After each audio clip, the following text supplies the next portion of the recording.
So hello friends, welcome to my channel. आज है 19 मई 2022 और आज का हम करंट अफेयर्स देखेंगे।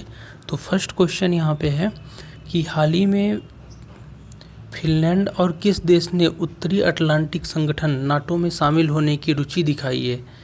तो आपको ये बताना है कि फिनलैंड और एक और देश है यूक्रेन के बाद जिनने नाटो यानी कि नॉर्थ अटलांटिक ट्रीटी ऑर्गेनाइजेशन में शामिल होने की रुचि दिखाई है। तो ये जो अगला देश है ये है स्वीडन। तो डिटेल देख लेते हैं। तो हाल ही में फिनलैंड और स्वीडन ने उत्तरी अटलांटिक संगठन यानी कि नॉर्थ नाटो में शामिल होने की रुचि दिखाई है। और नाटो सामूहिक रक्षा सिद्धांत पर काम करता है, यानी कि एक या एक से अधिक सदस्य हैं। अगर एक किसी देश पे आक्रमण करते हैं इसके सदस्य पे, तो सभी देश पे आक्रमण समझा जाता है।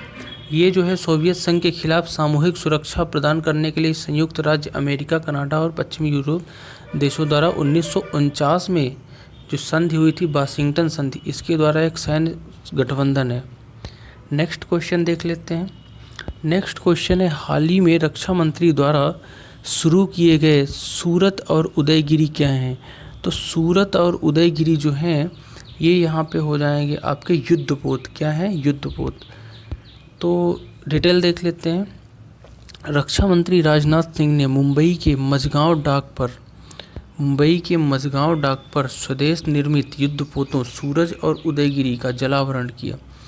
और ये जो नौसेना के आयुध भंडार की शक्ति इससे बढ़ेगी और दुनिया के सामने भारत की रणनीतिक क्षमता प्रदर्शित होगी। और मझगांव डाक लिमिटेड ने बयान में अपने बताया है कि पहली बार स्वदेश निर्मित 2 युद्धपोतों का एक साथ जलावरण किया जा रहा है।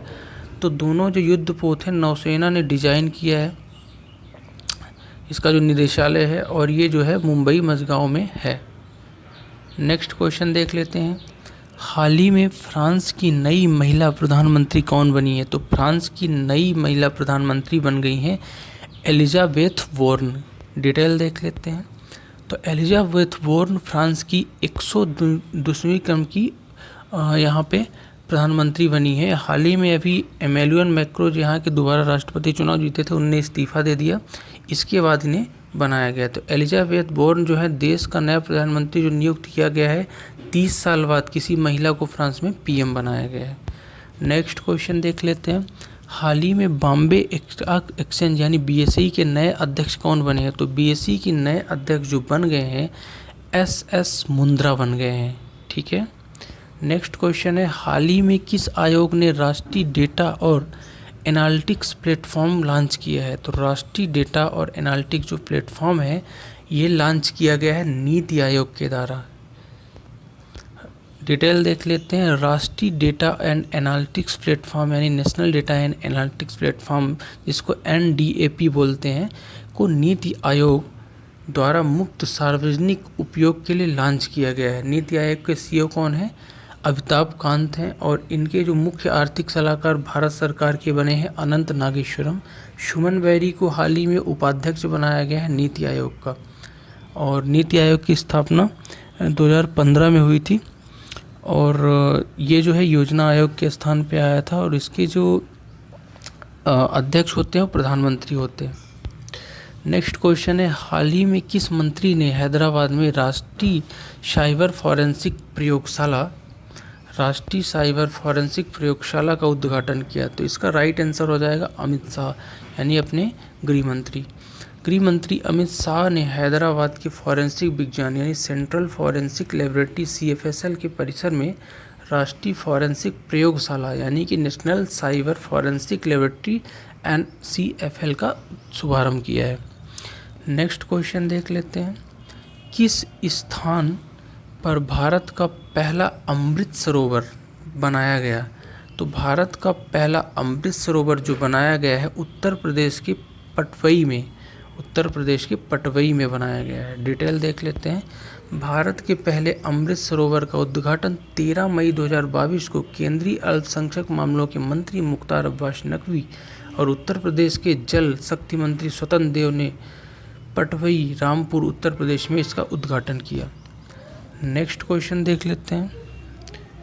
ऊबर कप हाल ही में जो हुआ है 2022 किसने जीता है। तो ऊबर कप जो इस बार जीता है वो दक्षिण कोरिया ने जीत लिया है। तो ऊबर कप जो है बैंकॉक थाईलैंड से इम्पैक्ट के एरिना में कोरिया ने एक रोमांच फाइनल में गत चैंपियन चीन को हराकर दूसरी बार ऊबर कप जीता। यानी कि चीन को हराकर फाइनल में ऊबर कप साउथ कोरिया ने जीत लिया है। और प्रसिद्ध टीम टूर्नामेंट में 16वीं बार खिताब जीतने के लिए चीन का सामना कोरिया से था। 90 मिनट चलने वाले मुकाबले में 2 बार टाई रहा। नेक्स्ट क्वेश्चन और लास्ट क्वेश्चन आज का है कि मुंबई इंडियंस के किस तेज गेंदबाज ने T20 क्रिकेट में 250 विकेट लेने वाले पहले भारतीय पेसर बन गए? तो ये सभी को पता है, जसप्रीत बुमराह हो जाएंगे।